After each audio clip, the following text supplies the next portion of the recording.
Alam niyo ba yung mahirap sa part ng isang LDR?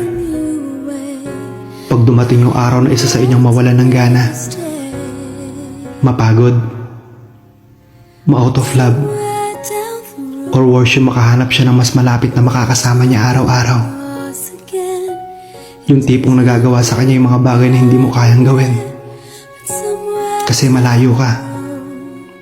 Yung nakakasama at nakahawakan siya. Hindi katulad mo. Chat, phone calls, or video call lang kayo. Wala kang magawa kundi umiyak na lang.